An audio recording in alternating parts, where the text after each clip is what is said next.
Hello friends, कैसे हो आप सब। मैं शिखा चौहान स्वागत करती हूँ आपका यूट्यूब चैनल स्टूडेंट इंडिया पे। आपको पता है हमने हमारे प्रीवियस वीडियो के अंदर व्याकरण और उसके भेद किए थे। इस वीडियो के अंदर हम व्याकरण के पहले भेद मतलब वर्ण के बारे में जानेंगे, वर्ण क्या होता है और उसके भेदों के बारे में। हम इस वीडियो के अंदर सिर्फ व्याकरण का जो पहला भेद है स्वर, उसके ही भेद के बारे में जानेंगे कि वो क्या होते हैं। व्यंजन के भेद हम दूसरी वीडियो के अंदर समझेंगे। चलिए देखते हैं हमारी वीडियो क्या है और देरी ना करते हुए वीडियो शुरू करते हैं। सबसे पहले है वर्ण। वर्ण क्या होते हैं? वह छोटी से छोटी मूल्य ध्वनि जिसके टुकड़े नहीं हो सकते। मैंने आपको बताया था कि व्याकरण की जिससे हम वाक्य बनाते हैं, शब्द बनाते हैं, वह सबसे छोटी ध्वनि, सबसे छोटी वस्तु जिससे हम क्या करते हैं, किसी शब्द का निर्माण करते हैं, उसे वर्ण कहते हैं। परिभाषा आपको पता है, वह छोटी से छोटी मूल्य ध्वनि जिसके अन्य टुकड़े न हो सके उसे वर्ण कहते हैं। जैसे आप किसी छोटी से छोटी चीज, अब आप ही देख लो, आपने सुना होगा बूंद बूंद से सागर भरता है। मतलब एक बूंद अकेली सागर को नहीं भरती, बहुत सारी बूंदों की जरूरत पड़ती है जब हमारा क्या बढ़ता है, सागर बढ़ता है। लेकिन सागर को भरता कौन है? बूंद भरती है। अगर एक साथ ही सागर, क्या एक पूरा सागर बूंद को बना सकता है? अब वो वाष्पीकरण का जो आप कहते हो सागर से भाप बन के गया, वो सब तो बूंद बनाता है। लेकिन क्या वैसे एक क्वेश्चन देखा जाए तो एक सागर क्या बूंद बना सकता है? नहीं बना सकता। लेकिन बूंद एक सागर को भर सकती है। ऐसे ही वर्ण, शब्द वर्ण का निर्माण नहीं करते, वर्ण जो है वो शब्द का निर्माण करते हैं, क्योंकि सबसे छोटी वो होते हैं, सबसे छोटी वस्तु होती है। एक ऐसी वस्तु होती है जिनकी सहायता से हम शब्दों और वाक्यों का निर्माण करते हैं। जैसे आप लकड़ी की मदद से क्या बनाते हो? कुर्सी वगैरह बनाते हो, बेड वगैरह बनाते हो। किसकी मदद से बनाते हो? लकड़ी की मदद से बनाते हो। अब लकड़ी भी किसी न किसी चीज से बनी होगी, जो उसके छोटे छोटे मूल्य ध्वनि है वो लकड़ी का निर्माण करती है। हमारा शरीर, आपने पढ़ा होगा, हमारा शरीर किससे बना है? कोशिकाओं से बना है। तो कोशिकाओं भी किससे बनी है? टिश्यूज से बनी है हमारा कोशिकाएं भी। ऐसे सेम ये जो होते हैं वर्ण किसको बनाते हैं? शब्द को बनाते हैं। समझ गए? अब वर्ण के भी भेद होते हैं। सबसे पहला भेद होता है हमारा स्वर और दूसरा व्यंजन। स्वर क्या होते हैं? जिन वर्णों को बोलते समय हमें किसी अन्य चीज की सहायता नहीं पड़ती उसे स्वर कहते हैं। या फिर स्वरों को बोलते समय हमें किसी भी चीज की सहायता नहीं पड़ती उसे हम स्वर कहते हैं। जैसे ए, क्या बोला मैंने अभी? ए को बोलते समय हमें किसी भी चीज की सहायता नहीं पड़ी, नहीं जरूरत हमें किसी भी चीज की।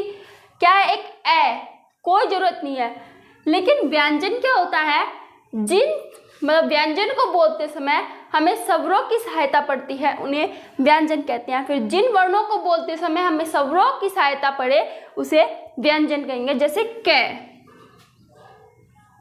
ख, ग, घ, ये सब क्या है? हमारे व्यंजन ही तो है। लेकिन कै, आपको ध्यान से सुनो, कै हमारे किसकी ध्वनि उत्पन्न हुई? ए की। कै प्लस ए मिलके किसने बनाया? कै को बनाया। बस इन दोनों में छोटा सा डिफरेंट है, ये बोला जाएगा हमारा, इन दोनों में बिल्कुल हल्का सा, बिल्कुल छोटा सा डिफरेंस होता है। वो क्या है?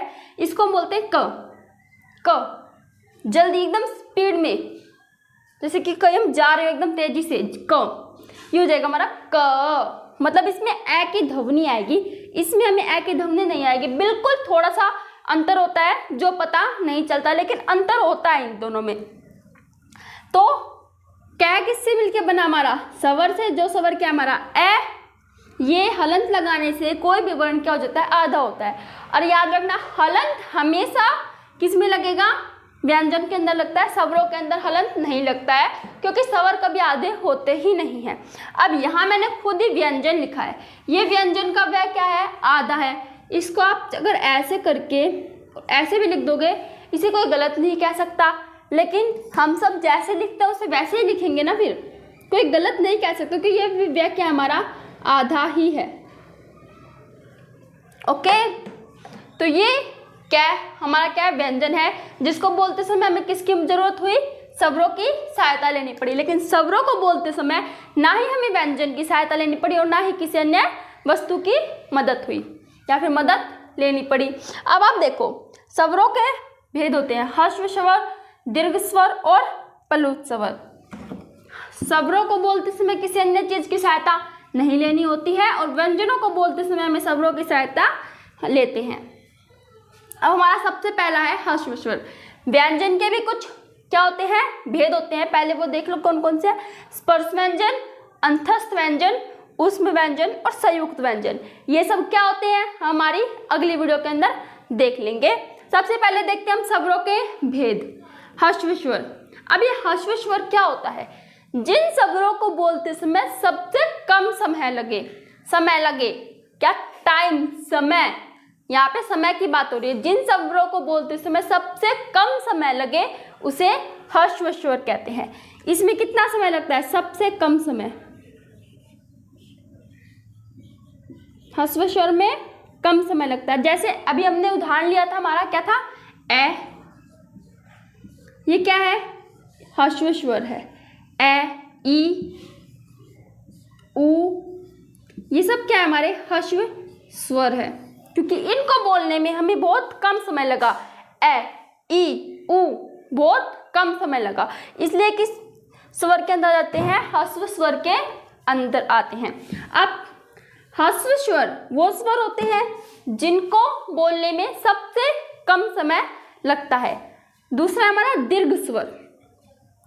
दीर्घ स्वर ऐसे स्वर जिनको बोलने में अधिक समय लगे।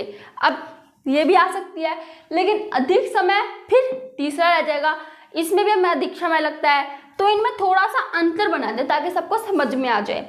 दीर्घ स्वर वे स्वर होते हैं जिनको बोलते समय ह्रस्व स्वर से ज्यादा, या फिर कह सकते हैं ह्रस्व स्वर से दुगुना समय लगे। ह्रस्व स्वर से कितना, 2 गुना, मतलब दुगुना।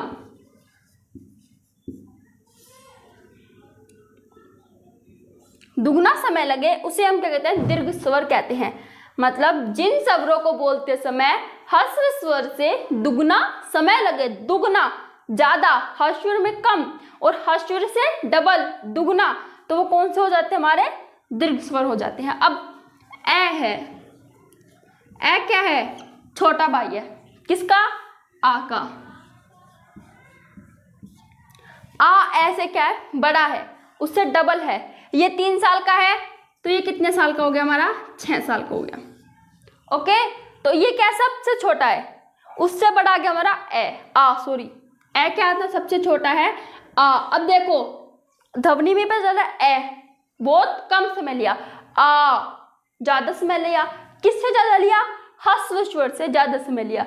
अब इसने ज्यादा समय क्यों लिया, क्योंकि ये ए का बड़ा भाई है। ये मान लो आप, ये ए का बड़ा भाई है, इसलिए इसने ज्यादा समय लिया। ए छोटा भाई है, उसने कम समय लिया।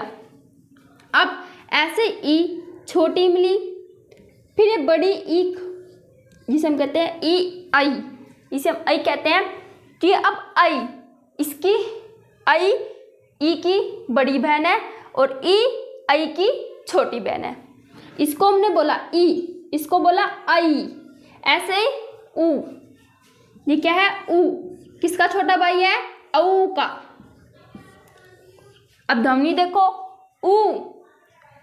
ऊ कम समय लगा, औ ज्यादा समय लगा।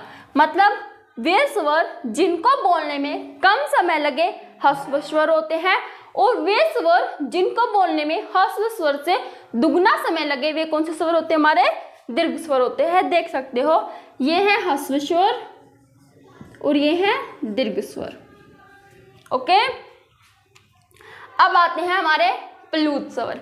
ये कौन से स्वर होते हैं, तो ये वे स्वर होते हैं जिनको बोलते समय सबसे अधिक समय लगे, मतलब ह्रस्व स्वर से तिगुना।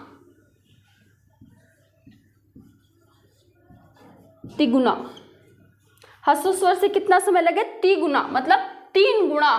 अब ये 3 था, ये 6 था, मतलब वो कितने का हो गया, 9 का। अब ये 9 का क्या आएगा, ओम।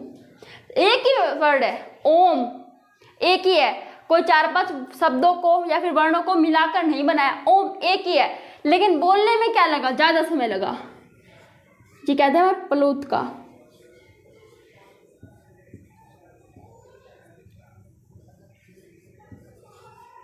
ओम ओके, ऐसे ही बहुत से आते हैं, जैसे हम कहते हैं अरे अरे, ये जो शब्द होते हैं वो क्या होते हैं, प्लुत स्वर के अंतर्गत आते हैं।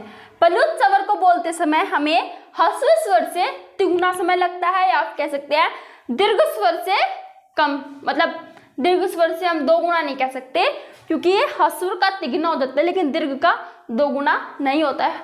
हम ये कह सकते हैं दीर्घ स्वर से ज्यादा समय लगता है।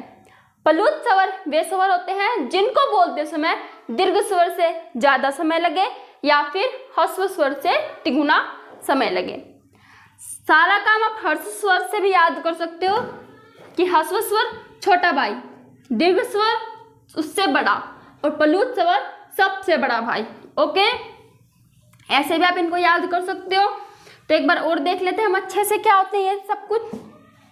वर्ण भाषा की वह सबसे छोटी से छोटी मूल्य ध्वनि जिसके अन्य टुकड़े नहीं हो सकते, वर्ण कहते हैं। एग्जाम्पल है हमारे, उदाहरण है ए, आ, ई, ऐ, ये सारे क्या हमारे वर्ण हैं। कै, ख, गे, घ, ये भी वर्ण ही है। अब वर्णों के भी क्या होते हैं, भेद होते हैं, स्वर और व्यंजन। स्वरों को बोलते समय हमें किसी अन्य वस्तु की सहायता न लेनी पड़े, या फिर स्वरों को बोलते समय हमें किसी अन्य वर्ण की सहायता नहीं लेनी होती, उन्हें स्वर कहते हैं। लेकिन व्यंजनों को बोलते समय हमें स्वरों की सहायता लेनी होती है। स्वर के भेद थे हमारे ह्रस्व स्वर, जिन स्वरों को बोलते समय सबसे कम समय लगे उन्हें ह्रस्व स्वर कहते हैं। और जिन स्वरों को बोलते समय ह्रस्व से दुगुना समय लगे, दीर्घ स्वर, और जिन स्वरों को बोलते समय ह्रस्व से तिगुना समय लगे, प्लुत स्वर। कम समय लगेगा ह्रस्व से दुगुना, ह्रस्व से तिगुना, ये क्या हो जाएंगे, दीर्घ ह्रस्व स्वर में कम समय, दीर्घ में दुगुना। देखो यहाँ द है, अगर आप इसमें कंफ्यूज हो जाओ कि यहाँ तिगुना आएगा, यहाँ दुगुना आएगा, तो याद रखना द में क्या आएगा, दिगुना, मतलब दुगुना, द ऊ है ये दुगुना। ओके, और प्लुत स्वर में तो फिर याद करने की जरूरत ही नहीं होगी, जब दीर्घ का याद हो जाएगा।